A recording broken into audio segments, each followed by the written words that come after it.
Baiklah, Assalamualaikum warahmatullahi wabarakatuh. Perkenalkan, nama saya Sarwini Siregar. Dengan nomor mahasiswa C1C0181083, ingin menjelaskan mengenai komunikasi informasi akuntansi. Nah, yang pertama itu apakah sebenarnya komunikasi itu sendiri? Komunikasi adalah suatu proses mempertukarkan informasi antara dua atau lebih sistem yang ada dalam suatu lingkungan umum. Sistem ini dapat berupa individu, organisasi sosial, hewan, dan mesin. Informasi pada umumnya didefinisikan sebagai materi atau energi berpola yang mengurangi ketidakpastian dalam berperilaku masa depan dari sistem-sistem yang saling berinteraksi. Lalu ada fungsi komunikasi, di mana ada fungsi pengendalian, fungsi motivasi, dan pengungkapan emosional informasi.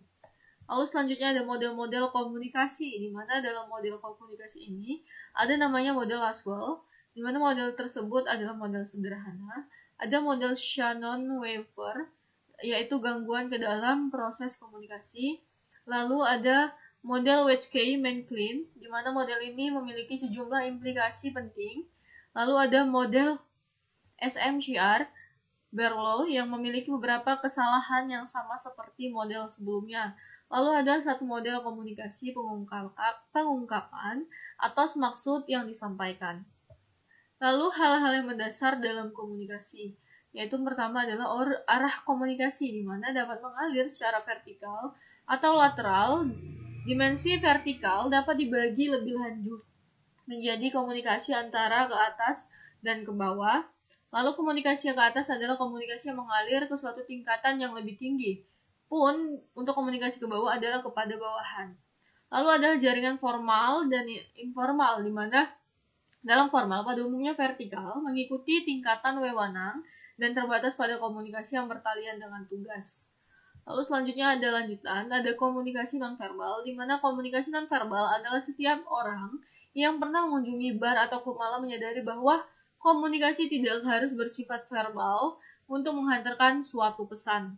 Lalu ada penghalang komunikasi yang efektif. Terdapat beberapa penghalang utama dalam komunikasi yang efektif. Perlu disadari, yang pertama adalah jaringan, lalu yang kedua persepsi selektif, lalu yang ketiga adalah defensif, serta bahasa. Lalu ada variabel yang berpengaruh pada komunikasi akurat. Yang pertama adalah sumber, di mana ada dua aspek sumber yang dapat mempengaruhi komunikasi, yaitu kredibilitas sumber dan kesamaan antara penerima dan pemberi sumber. Lalu ada pesan, diasumsikan bahwa informasi atau materi keuangan berkaitan dengan kebijakan manajemen dan bahwa sistem kode adalah bahasa dari sumber dan penerima. Lalu adalah organisasi pesan, cara terbaik untuk mengorganisasikan suatu pesan bergantung pada budaya tempat informasi tersebut digunakan.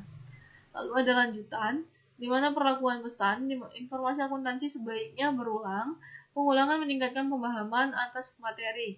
Lalu ada saluran, secara ringkas, akuntansi membangun mekanisme untuk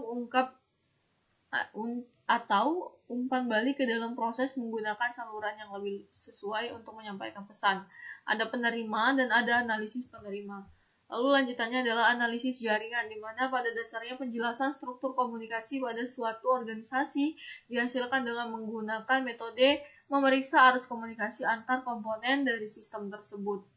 Lalu ada umpan balik, di mana umpan balik ini adalah merupakan pesan yang dikirim penerima kepada sumber dalam menanggapi pesan awal yang telah dikirimkan.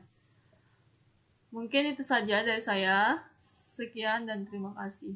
Lebih dan kurang saya mohon maaf. Wassalamualaikum warahmatullahi wabarakatuh.